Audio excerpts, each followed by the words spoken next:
Welcome back, folks! Hope you're having a great week. In this video, we're going to put my engines to the test. We are going to test a bunch of different engines against this massive freight train that I have assembled that starts right over here, rolls around this S-curve, through the tunnels, and all the way on the other side of my layout. Allow me to demonstrate.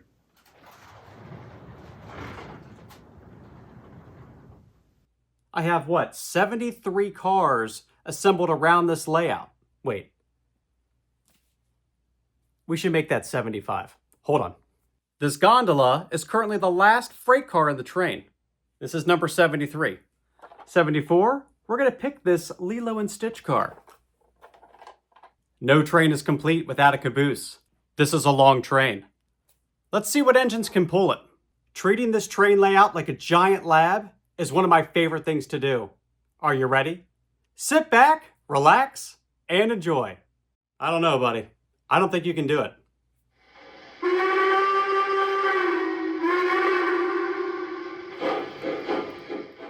I want to start small and work my way up into the bigger engines. So we're going to start with this Bethlehem steel switcher. It's die cast and heavy, but can it pull 75 freight cars? Let's find out.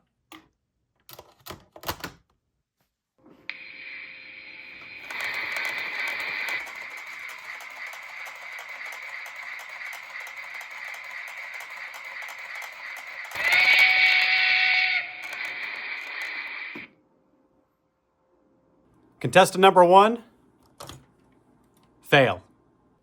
Let's try a slightly bigger steam engine, this MTH Premier B&O American.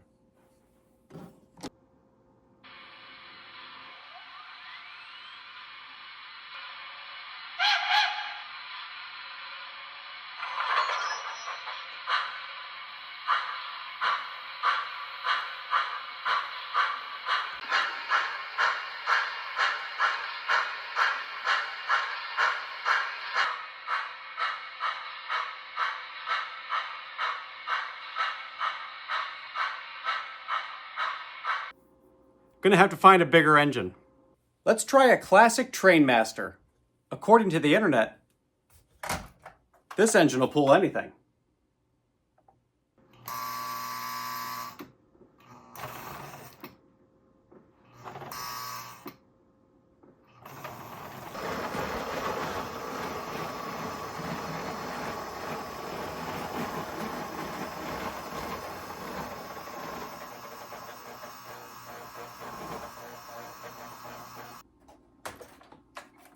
So much for the Trainmaster. Almost did it, but couldn't quite drag the train all the way down that straightaway. Let's try a post-war F3. Probably the same result, but there's only one way to find out. Dual motors and magnet traction. I tried this test on an Instagram reel a while back, and I had some commenters say, RBP, you should have tried an F3. Those will pull anything. That's a bold statement. You ready? Let's put it to the test.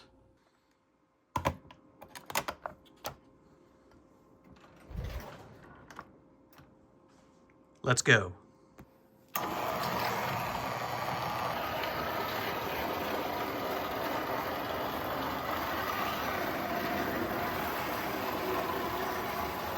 It's totally doing it. The post-war F3.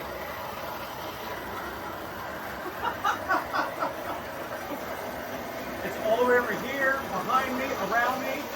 75 scale cars, except for Stitch. Oh gosh, it's on fire. I think I burned it up. There was smoke pouring out of the cab, so I had to stop it. But let me do a test run. I gotta make sure it's okay.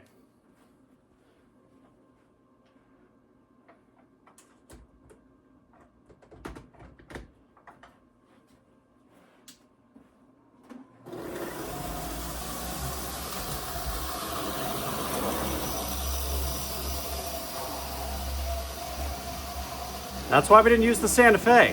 I really didn't want to break anything. Luckily, it looks like it's all right.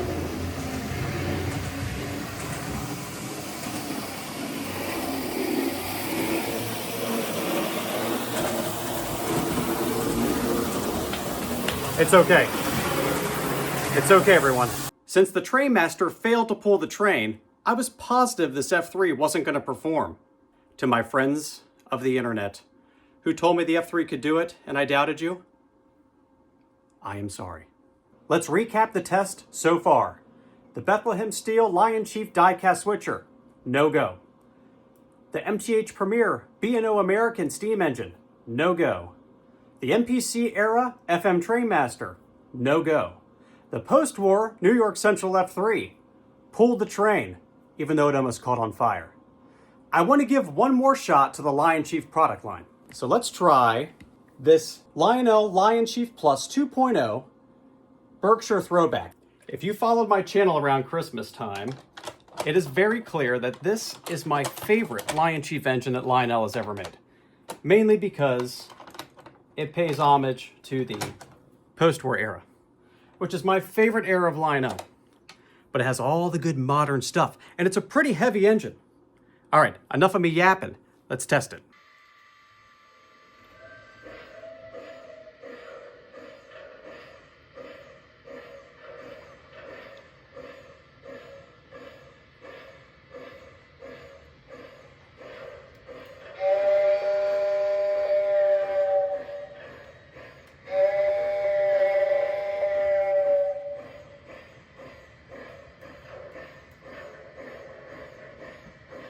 It's doing it.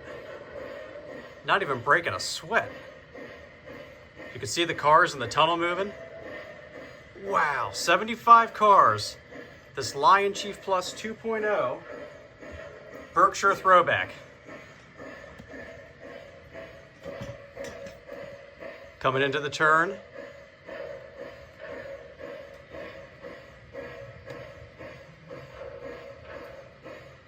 An incredible amount of tension on all those couplers. Really hope I don't break something.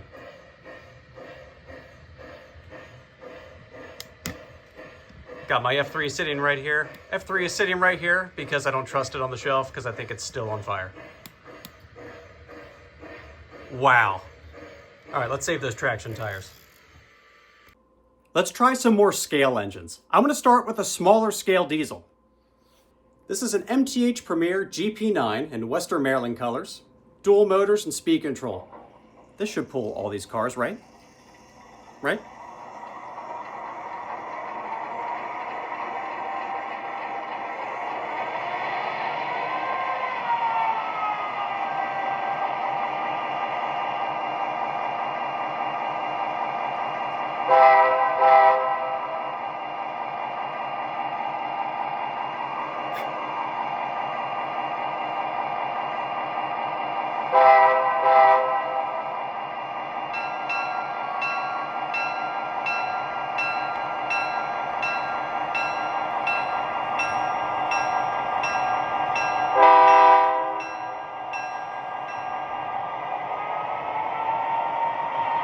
Uh-oh.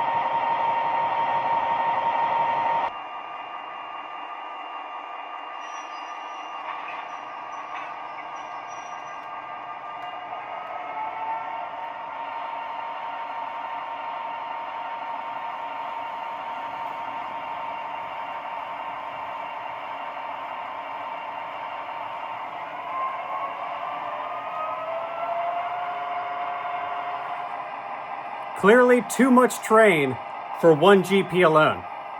Not enough weight in that engine to really get this thing moving, unfortunately. We're going big diesel engine this time. I'm not messing around. We're going straight to the Lionel ES44. You want an engine that pulls? This is going to do it. Let's test it out.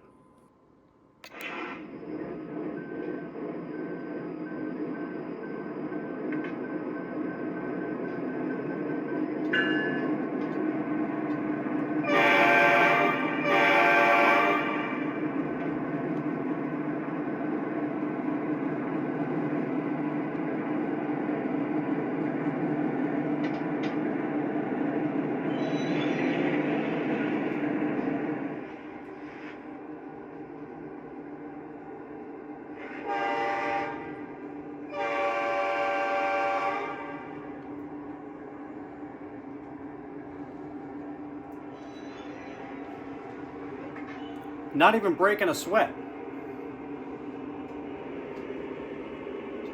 Dispatcher, you got any more blocks for us? Over.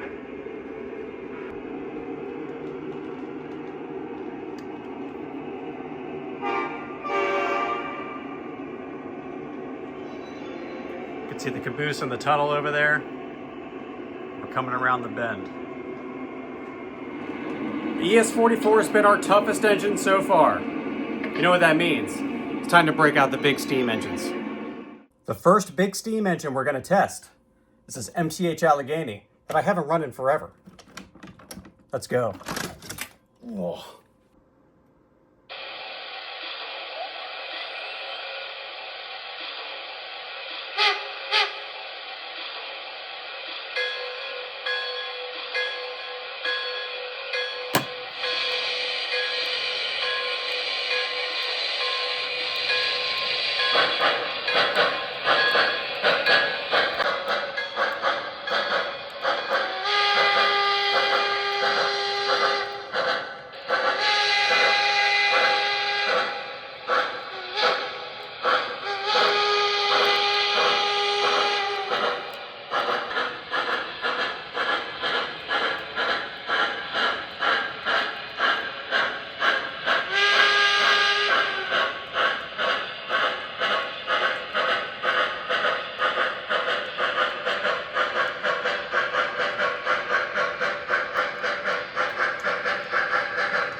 This train was no match for the Allegheny. We're totally going top shelf for this one. Yes, that is the third rail Yellowstone. It's made of brass, it's lighter than the other ones. Let's see what it pulls. This Yellowstone is not MTH and it's not Lionel. This is by Sunset Models, and this is part of their third rail product line. It's made entirely out of brass. It is one of the prettiest engines in my collection, but it's built on one of the roughest drivetrains in my collection. Let's see how it does against these 75 freight cars.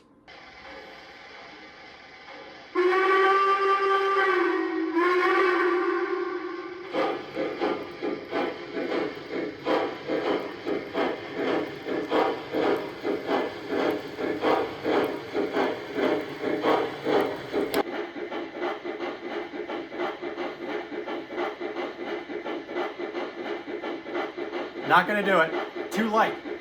Or is it? Wait, are we moving? I don't want to shred a traction tire, so I better shut it off.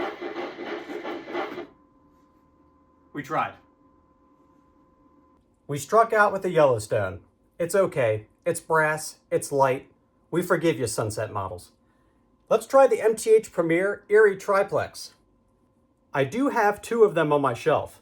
The MTH Premier version and the spooky Lionel Vision Line version. But we're gonna run both of them.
We'll see this train again at Halloween.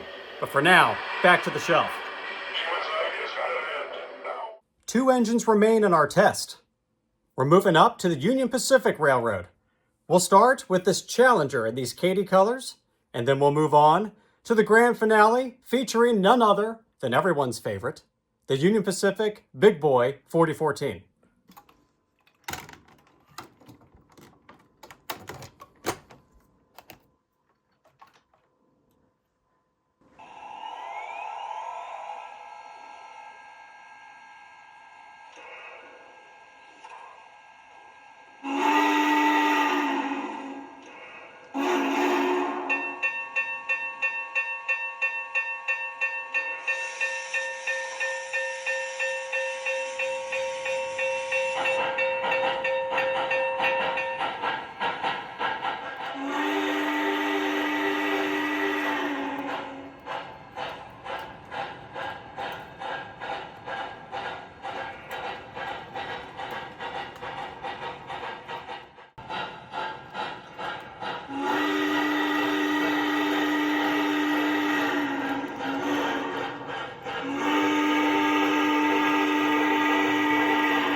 And then there was one. Don't drop it.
As much as I would love to do a full lap, I really don't want to strain the motor any more than I have to. We've proven that it doesn't seem to matter what size the engine is. In this video, we've proven that some of the smaller engines and the bigger engines can pull all of these freight cars. And keep in mind that every single one of them, except for the Disney Stitch car, was a scale-size freight car. Just an incredible effort by these engines. I think this is the most fun I've had in the train room in a while. We ran small engines and big engines. We had big engines that couldn't pull this train. We had small engines that could. And I'm really glad I didn't break anything, except I'm going to have to check that F3, that post-war F3. It still smells like it's on fire. Let me know what engines you would have liked to have seen in this video. What engines should I have used for the test that I didn't use? What do you think the most strongest O-gauge engine is? Or perhaps the most strongest engine ever made in real life? Let me know. Leave me a comment. As always, a huge thank you to all of my subscribers and everyone who's been supporting this channel. My name is Chris, and this is RBP Trains. We'll see you next time.